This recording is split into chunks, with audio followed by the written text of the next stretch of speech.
she's sweet but a psycho, a little bit psycho. At night she's screaming. It's so absolutely fabulous, and everything is so gritty and like real, and it all just really works, and the world is just so complete. I just think you can get too fanciful, and it's like not. It's rooted in not realism, but it works. Like it just is an absolutely perfectly developed fantasy world where I don't want to go there. It sounds really dangerous, but they meet all of these characters really badly. And then the curveball at the end, I don't know, Taylor. That was really tough. It's still tough because today I reread it. I finished it this morning and I was like, it still hurts. Because he's perfect, but he's not perfect. Oh, no, he's not. Don't do that. Sorry. I mean, one chapter we're like, I think I found the love of my life. And then the next 2 chapters, you're like, wait, what they did? Like, wow. I mean, I even went back where she's talking to the queen and they're on the beach it's in her dream. And she's like, I think I've met the person I'm going to live with for the rest of my life. And then literally 2 chapters later, she's like, and I'm never marrying that a-hole. And then we're talking to this guy who feels real comfortable and he's real cute. And it all happens in the last like 50 pages. I was like, what are you doing to me? I have invested in Orion so much and I love him. Yeah. I looked and I was like, there's like 10% of the book left. And I was like, there's not enough book left for this. What's going on? Please. Cutthroat. It's cutthroat in this world. Has everyone on this read the book? I don't want to say anything if somebody hasn't. Just like no, we've all read the book here. Yeah. Okay, good. Okay. Yeah. At the end, I'm all for the switch at the end. I love it. I think that's gonna be the path. I mean, you do what you want; it'll be amazing either way. But I think we were all on board with Xander like right away. yeah, me too. Yeah. Oh, for sure. Especially because you keep seeing Orion's like haunted looks and something sinister is happening there. And he unraveled a bit at the end there. Mm-hmm. But also that but like Raya kind of caught on. You could see where Raya's kind of her interest is kind of waning. And if I trust anyone's intuition, it's Raya's intuition. And so watching her kind of fall out with him, I was like, oh no. Well, she always saw that darkness. Like there was always something about him. He just like kept under the surface. So and that was Xander. Let's see what that is. I'm excited. Yeah. Unless you break our hearts. We have all the theories. Do you have any fun theories about what they think the darkness is? Well, we have theories about Ethan. Aoife has a great theory when it comes to the love triangle. Yes. That I'm 100% on board with. Yeah. If you want to explore. Go ahead. Forgive me because my brain is like a sieve and I can't remember the gods' names. Okay. But the 3 like core gods, there was like Actella. Is that right? Actella. And who was the god that she was initially ruling over the world with? Daenerys. Okay. So my theory was that Orion is some sort of reincarnation of Daenerys, and that's where that darkness comes from. And Xander is some sort of reincarnation of the 3rd god, who then Actella ends up with, and then they have like the uprising, and that's where that triangle comes into play, and that's why she feels like a pull to both of them. Pretty good theory. So, I'm trying to read your face. I know she has no facial. I know. You have such a game face too. Good poker face. She's Which is funny because I usually don't. I usually, like in my day job, whenever anything happens in our team meetings, everybody always looks to me to like see how I'm feeling. Because they all know I wear my heart. Like they know if my face is a certain way, then somebody's gonna get an earful afterwards from me. So I typically don't. So I'm glad that. But no, that's a good theory. Anybody else have any fun theories? Well, I mean, I don't know. I'm definitely not going to get it right, but I'm wondering if his shadows have something to play with it, because I know they go into the shadow realm, and the shadow realm's kind of a sinister place. So I don't know if that. And then like today, all day, I was like, what is going on with the woods? That's like all I can think about. Yeah. What? And then she brushes it off. So she's like, I guess we don't need that. And I was like, yes, you do. We need Go the back. It's clearly a key. answer. And she's like, no, we don't need it. And he's like, absolutely not. And they move on. Bamboozled. This is why in this universe I would die immediately, because I would not be able to stop myself and my curiosity from going back to those dang woods. I loved how the castle was like alive, like it showed like different doors and everything when it wanted to, and showed her different things when it wanted to. I thought that was really like a really cool concept. It's tied to the woods, right? Yeah, exactly. Like the woods too. The woods. It's hot. Oh, that ties in. I'm so excited Taylor, to read the next one. I'm looking to you as I would on your work team. Giving nothing away. As we continue this series, I think it will all make sense why Oh, no doubt. why it happens. So like we'll find out what happens. Who knows if they're actually Okay. Be patient. I try not to give any spoilers. We appreciate that. Thank you. You can just give them to me outside of this. It'll be fine. I have a lot of questions about what's your inspiration for the story and what started this. And I read your acknowledgments again today about how it started as some tiny little story and then turned into this huge epic, which we're so grateful for. But we want to know a little bit more about like, do you have lore that inspired this? How did you get into writing this book? I wouldn't say, I don't think there's any lore specifically that inspired this. It really just came from a question of, you know, what if this world had power? What would that look like? How would we have gained power, right? I know everybody has different beliefs and mysticism and things like that. So many people probably believe that maybe this world already has power and there's some people that can access it and some people who can't. But I was like, okay, clean slate. This world has no magic at all. How do we get it? And I was like, okay, well, what if tomorrow beings from another place came in and was like, you're messing up your world. We are going to fix it for you. But in order to do that, we need to reform this earth into a place that can sustain itself through magic. So that's basically where that initial question came from. But this world takes place about 3,000 years in the future when that initial moment happens, right? So really it was that question, but then also was like, okay, well, what if we're in a world where there are two kingdoms at war, and this badass warrior general is leading the helm for her region, while also in a love affair with the queen, but then also gets captured. And I was like, oh my goodness, yes, let's see what happens. So really the story was about, initially it was about her getting back to her love.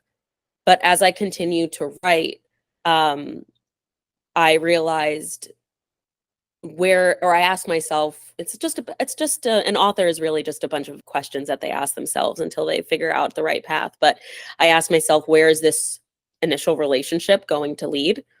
Do they have a future together?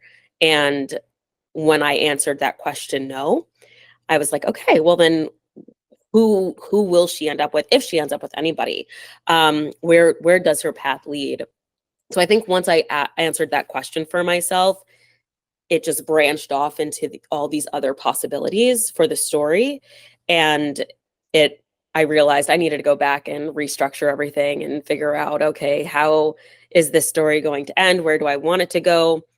Even if I wanted it to go somewhere, the characters always ended up having different plans for me. So that's basically where it started from. And because this world is basically a future world of our own, I had to pull from many different languages and many different beliefs and gods and ideals in order to create the one for this world, because we're basically at a point where humanity is a melting pot of the spirits that had come to change the world and to save Earth, and also the humans that had originally inhabited.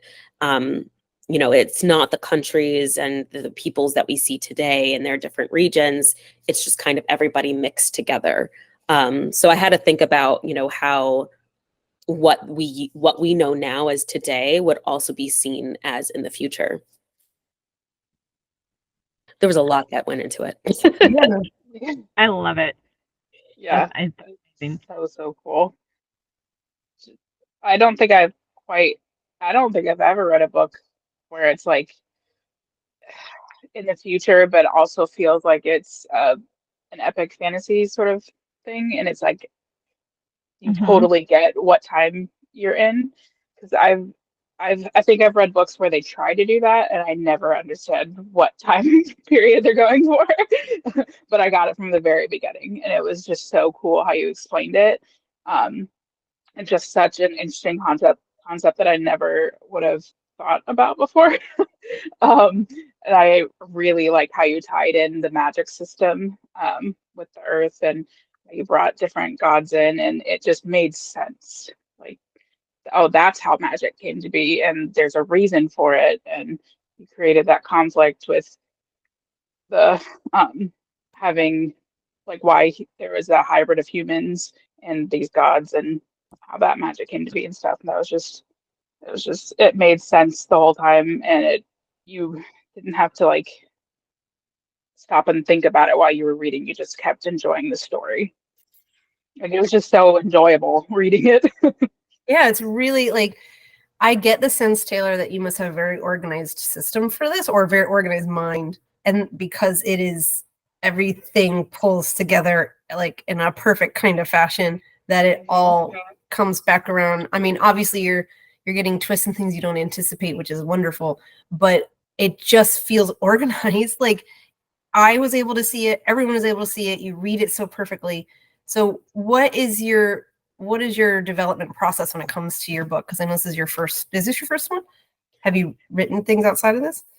First one that has been published. All my other projects are kind of either still in the works or just unfinished. So really, I used to be a pantser where I would just write by the seat of my pants and not really know what was going on. And, it was just kind of a discovery process while I was writing. And then for this one, it started off that way until I realized, oh, this world and this story is much bigger than I thought it initially was. And then I had to go back and outline everything and create a draft and create a timeline and figure out what my next step was, because initially I wrote myself into a corner and I didn't know how to continue. And that's when I was like, okay, I need to take a beat, rewrite everything, or at least put everything into an outline so I can make a plan moving forward. So it used to not be as organized as it is now. And even now it still seems like organized chaos, because I have my OneNote that I use for all of my backstory and everything else. I have my notes app. I have a notebook. I have stories and pieces and bits of things everywhere. And then eventually it all just comes together. But yeah, so at first it was not organized at all. It was just me writing and figuring out things as I went along. And then, and now it's a little bit more of a structured way of approaching the stories. Do you still have kernels of that original story where you wrote yourself into a corner? Yeah. Mm-hmm. Yes, I do. Yeah, the initial draft of this book and what we have now are two completely different stories. Yeah, it's very, very different. I mean, not completely. It's different. It's very different. Like, I used to have a prologue. So in one of the dream scenes where she's in prison, and she is back on the training fields with her father, and she's like the little girl again, that used to be a prologue. And I was like, oh, you know what? I don't think this really fits as a prologue, because you don't know anything about these characters, so it's not going to hit as hard or make as much of an impact. So that's why I decided to move it to there. The ending wasn't supposed to end where it was. It was actually supposed to end about 4 chapters after. But then it felt a little bit like 3 different endings, where you have the ending of the war, this lovely cliffhanger that I leave everybody with now, and then the start of the next adventure. And it kind of felt like it dragged a little too much, and I didn't want anybody being bored. So I felt that this would probably be the best place to end it, while giving people a lead into the next book and being able to pick up from there for book 2. So there are a lot, and then just storylines in general, like the library scene was never in there until the last draft. Yes. Which I had to rewrite everything for that, because initially their first interaction was at the solstice ball. And then I was like, you know what, I think I need to move up their course of, you know, steaminess. So that's when I added in that library scene. I created more of a reasoning for her finding those journals. At first, it was just like the journals just popped up out of nowhere and she had no idea that they were there, right? And I was like, that makes absolutely no sense. I was like, Taylor, we need to create some rhyme to the reason, or reason to the rhyme. And so, yeah, there are a lot of things that changed as I kept developing the story, thanks to my editor, my beta readers, and just for me, like continuously going back and reading it and saying like, how can we make this just a little bit better and make more sense, as opposed to just like things happening and it's just perfect and things make sense. I feel like you want to, as a writer, you want that to happen. I didn't even think about it till you just mentioned, like, how do you start giving them stuff? Like, how do you give them the clues on their quest? Here it is. This is the book you wanted. Like, there you go. That's exactly what you needed, and right where you are. Perfect. And it's like, how do you anticipate your readers being pretty smart and being like, excuse me, where did that come from? It was also me reading it as a reader, being like, this makes no sense. How did Taylor, what are you like? And I'm very sassy to myself whenever I like write comments. I'm like, get your ish together, girl. This makes no sense. Are you dumb? Like I'm very to myself. So for me, I like to read things as the reader itself, because I am a fantasy reader. I am a romantasy reader. So if it's not making sense to me, it's not going to make sense to other people. No. At least I hope. At least I think it's fine. Well, I had some questions for you about your character development, because I don't fall in love with side characters super often, but I absolutely love Raya's dad. And his moment that happened was very sad to me. Oh, yeah. But I love Raya's dad, and I think like he's like the perfect dad. He's an awesome dad. I see he's got problems. We saw that, but he's like a great dad. And so I wanted to know, like, Raya is easily one of my favorite female main characters because she just makes sense. She doesn't whine. She's like got her crap together. She seems like she's learning on the fly, and that's where she wants to be. And I just love that we have a sense of Raya that's really complete. And then her dad is just an awesome character. So how do you develop your characters? What kind of tools do you use to make them so amazing? So another fun fact, when I originally wrote this story, her dad was already passed. So we didn't get that on scene. You know, we didn't get to see that on scene or on the page. And when we started the book initially, she's already general. She already has her ish together. She already, you know, she kind of is very much sure of herself. Yes, she's dealing with grief and just kind of plowing through it and not giving it any mind, because she has a war that she needs to win. But she's very sure of herself. Whereas here, she starts off sure of herself and knows where she needs to be. And then we see throughout the book, you know, that she's realizing it's maybe not exactly what she wanted and what her dad was putting onto her and her legacy and, you know, and from her ancestors. And I realized with the help of my editor that she has to grow. And I think you need to see how she got from, you know, that grief to the Raya that we're going to see by the end of this series. Because she still is going to have a lot of growing to do, right? Book 2, it's going to be a lot about her grief and working through that while also trying to figure out the power that she holds within her, that she never knew about. So at first, I really wanted this badass female main character who could do it all.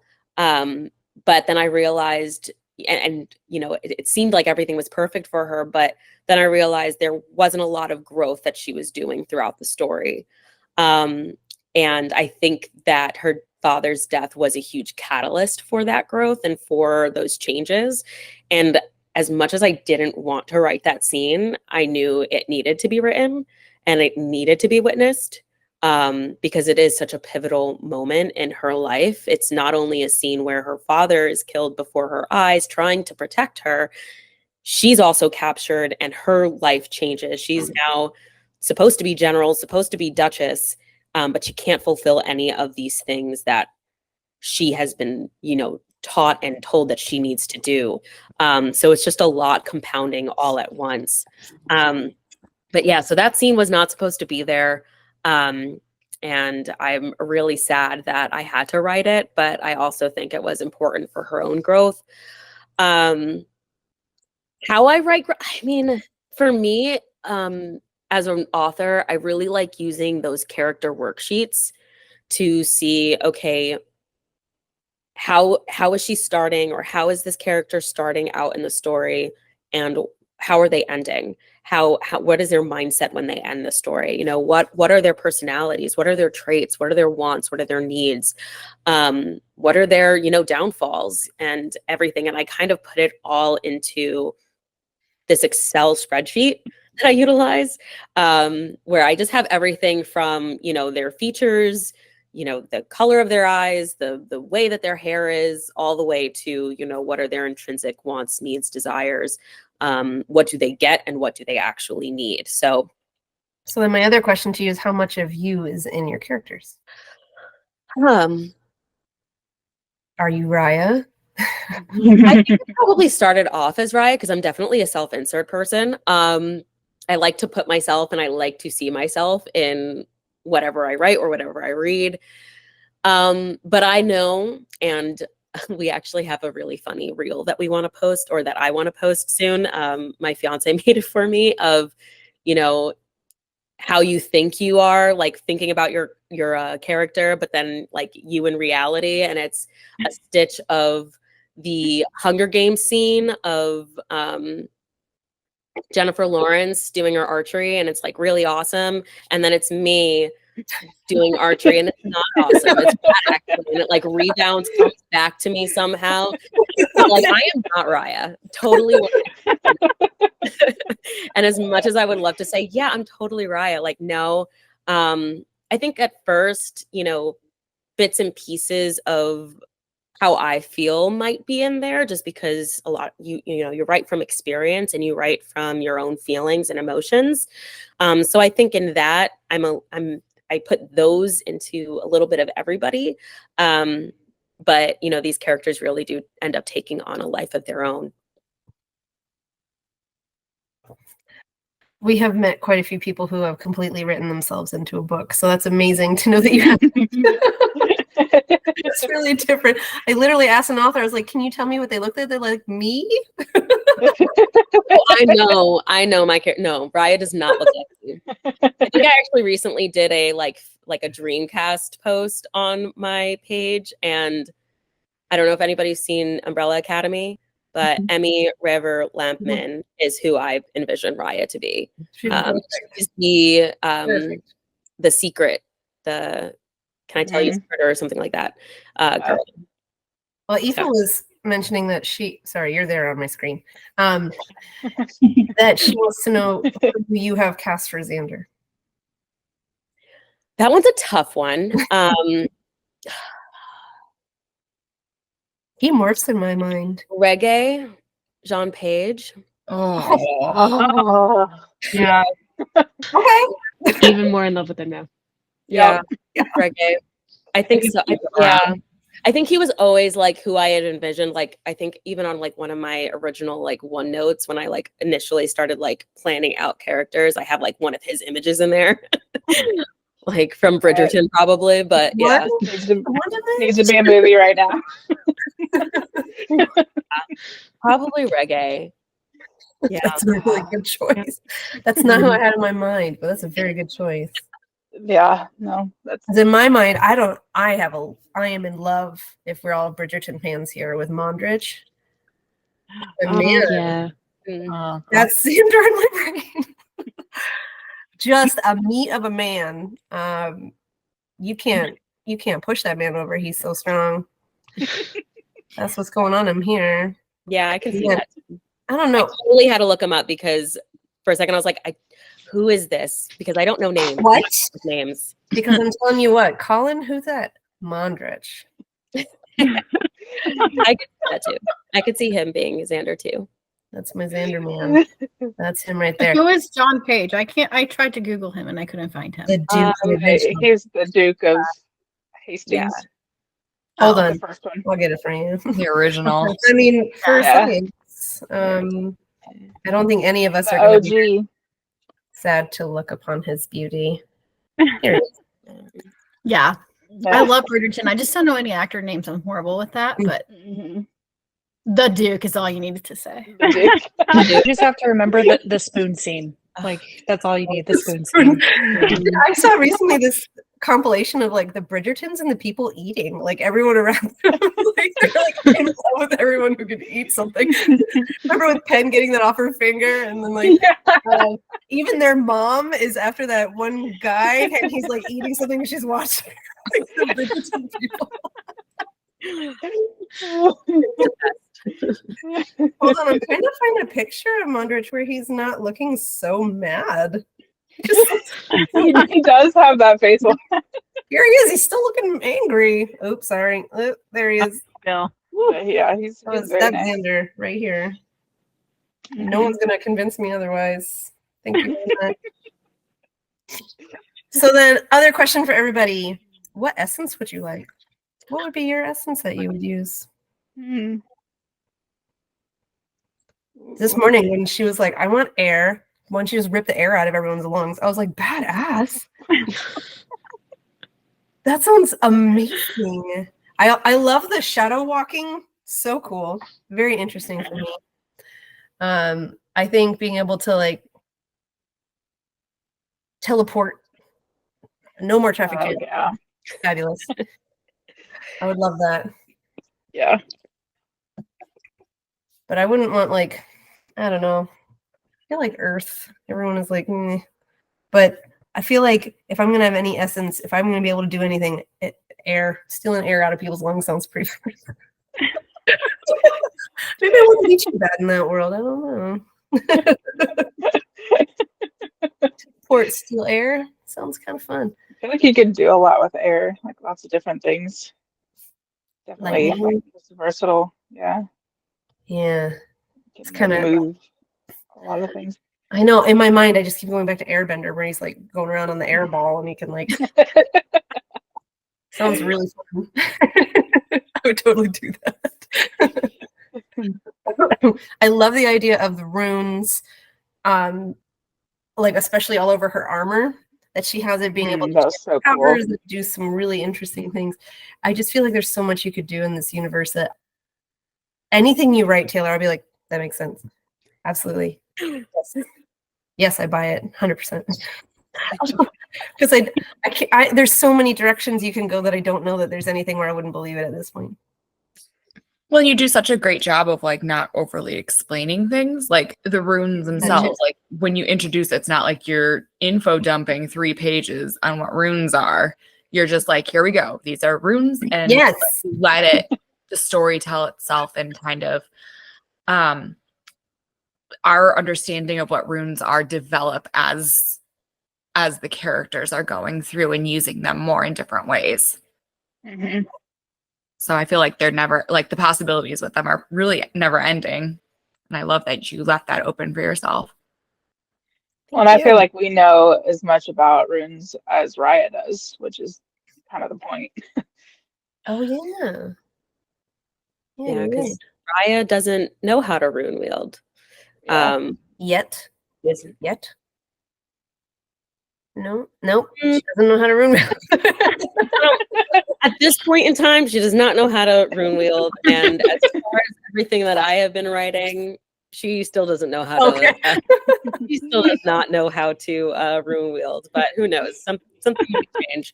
But yeah, I think, you know, and it's something interesting too, because it's like you have to know the old language in order to be able to rune wield, but a part of her does know the old language. So who knows? Maybe she will end up learning how to actually rune wield and utilize that, but as of right now, she doesn't. But yeah, I'm glad that it wasn't too much of info dumping, because I was really trying to not do that. I was like, I kind of want to treat it as if we will unveil things as we go along. And even if you don't know it, it's okay. It's not like a focal point of the story. Mm-hmm. Yeah, that I definitely. kind of love that she doesn't know everything though, even if she can't rune wield just yet. She's not one of those. It's like, I'm going to learn every single thing and be the ultimate chosen one. Thank you. I like it. I'm sorry for my like there's a lot going on right now.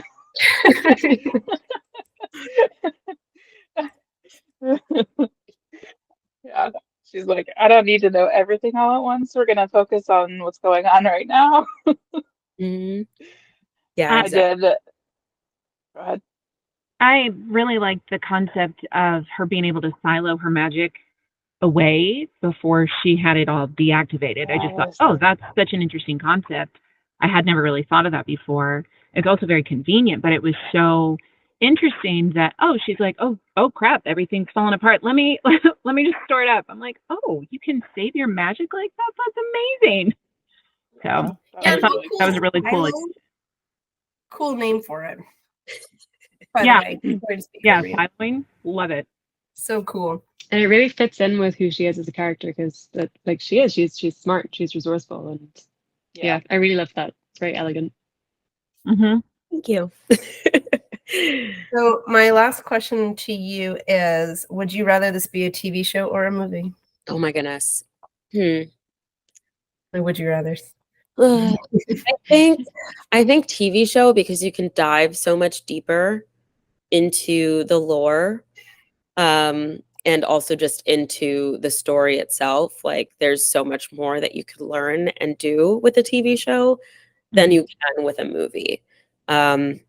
And because there's so much history with this world, and there's so much that we haven't seen yet, I feel like it could be really interesting to be able to see a TV show of Essence and Runes. So yeah, TV show. Speaking that into existence. That would be super cool. For in our last bit, we like for you to be able to ask us questions if you have any for us. Oh my goodness. Okay. I should have totally prepared questions. I did not. Maybe I should have prepared you to prepare questions. I apologize. No, that's on me, because you definitely said that. And then I had a bonkers of a month. So there's that. But let's see.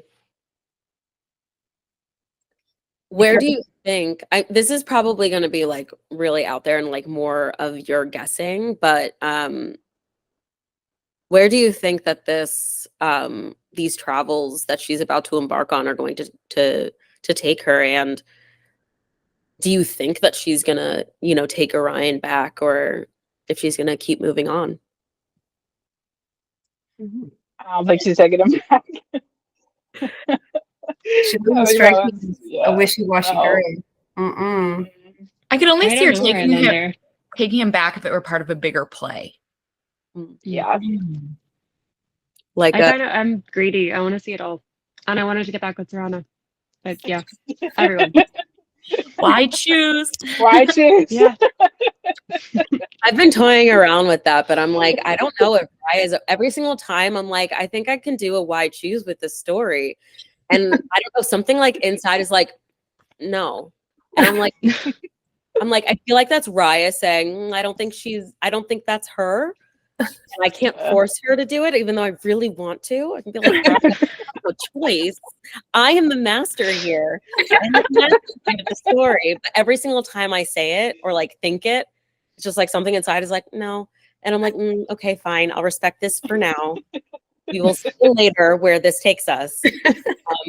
But I do have ideas for handle that. I don't think she could handle like loving more than one person because she does it so strongly and worries about people when they're not with her and like what is actually going on with them.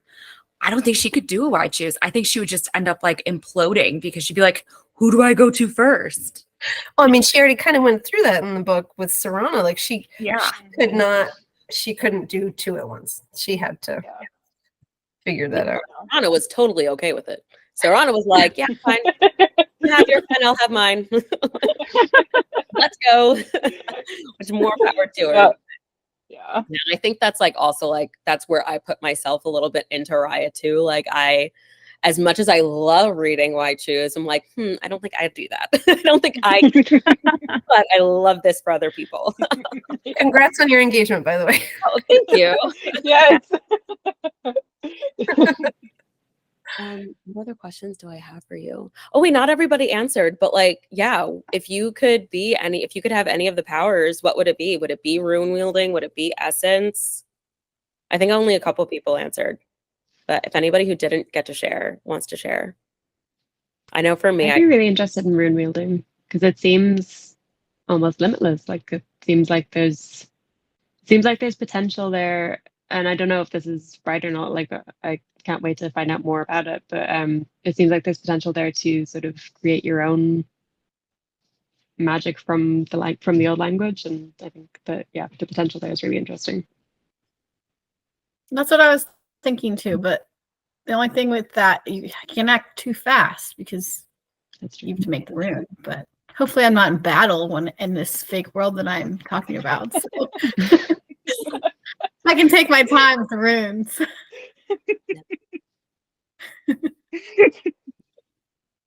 And then if you could go and visit any of the countries within this world, which one would you want to visit? Or like, if you want to visit Promethea, which region?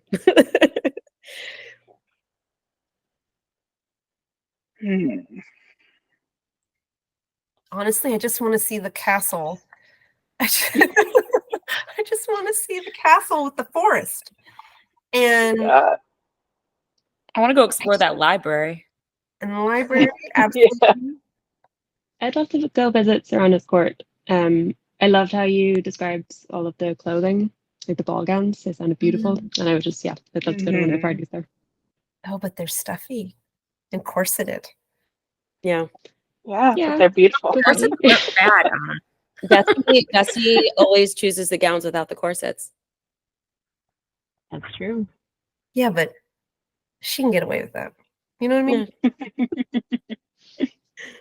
Who am I in this scenario?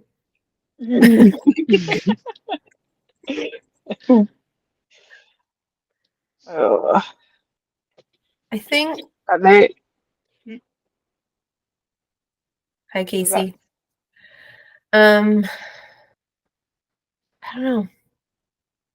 I think you're right that I would want to visit Serana's court. It does seem interesting. Honestly, Xander's court. What was it called? Valera. That's where I want to go. That one sounds a little more ruthless. I don't know. They're neutral, but I feel like that's. I'm just so curious. I don't think they're really neutral. They're neutral when it suits them. Right. Yeah. Like they're all for self-preservation. Yeah. Which feels ruthless. No, that's the vibe I'm getting. The vibe I'm getting is I don't know. I'm always aligning myself with the most honorable characters. Gryffindor at heart. Yeah.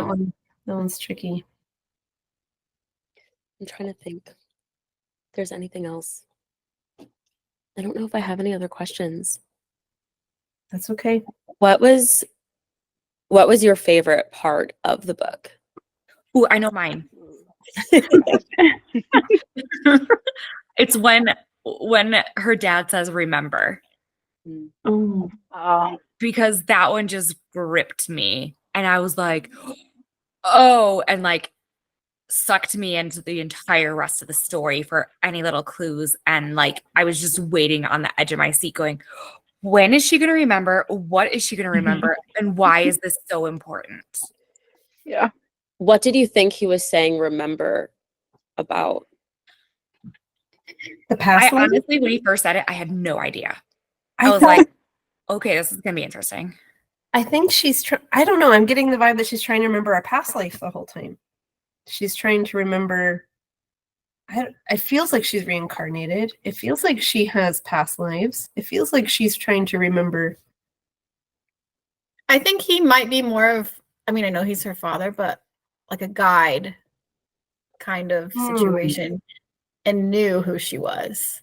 Even though I don't really know who she is, I think he has more there with the remember thing. So my question is, do we think his voice is the voice that's saying remember, or is someone else using his voice? Because I got the impression someone else was using his voice.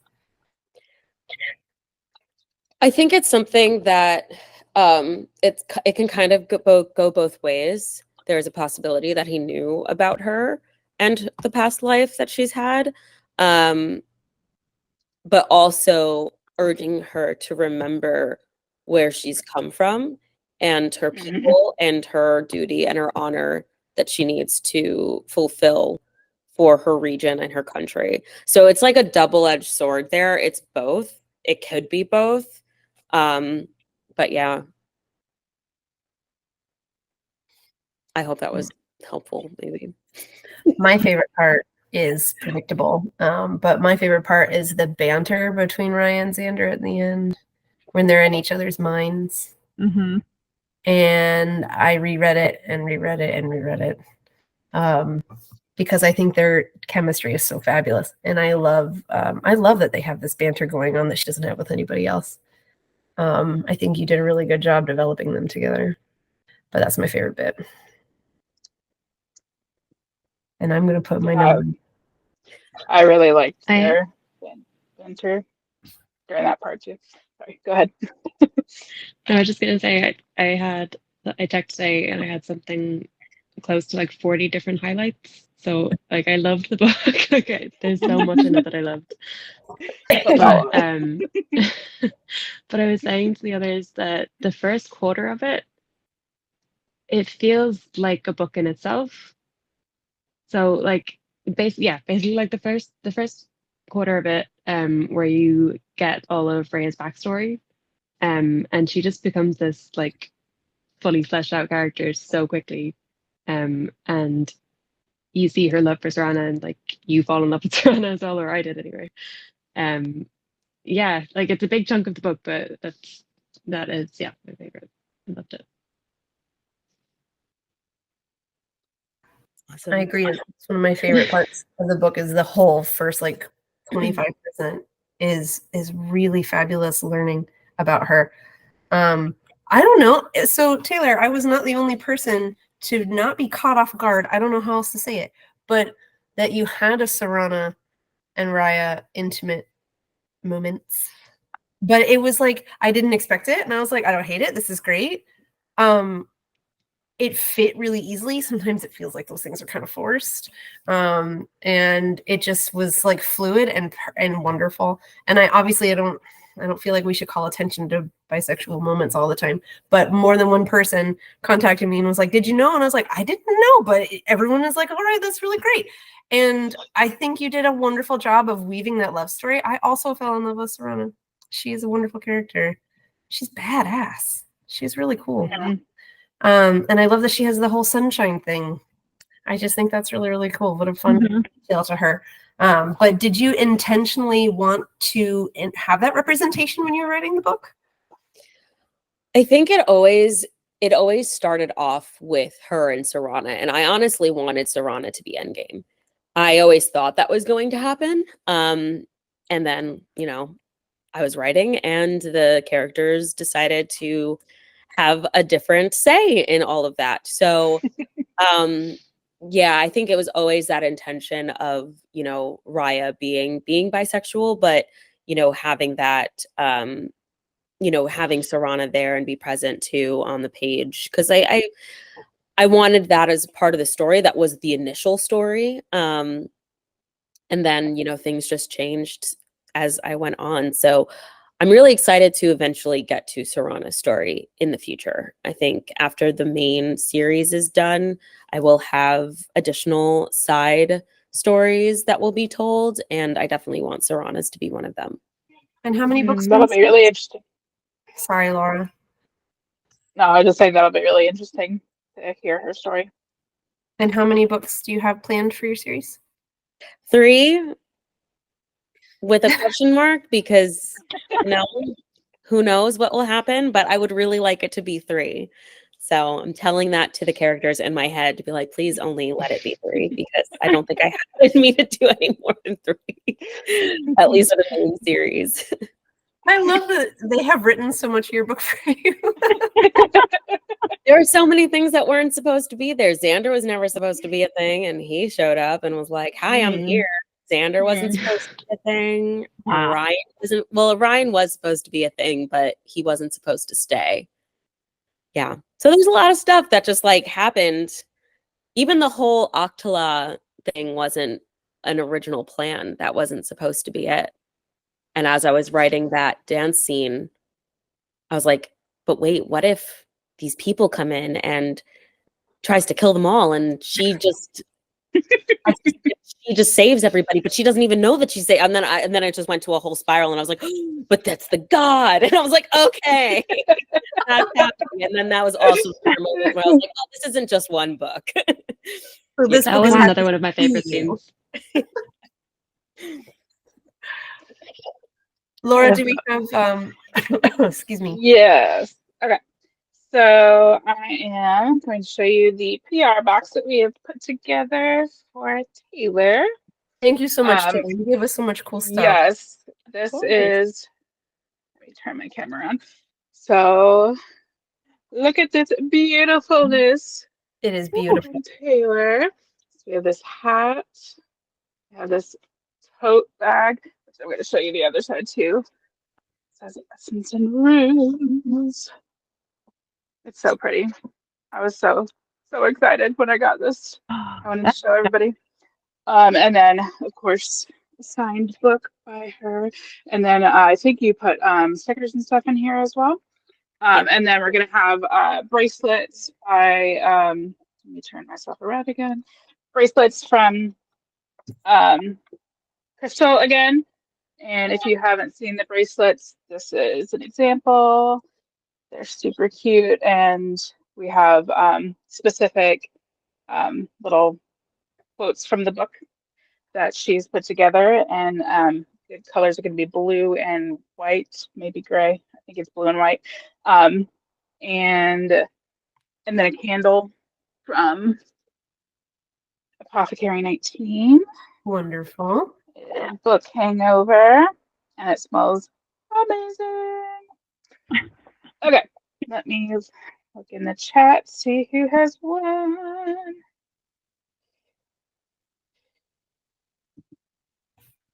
Let me spin my little thingy.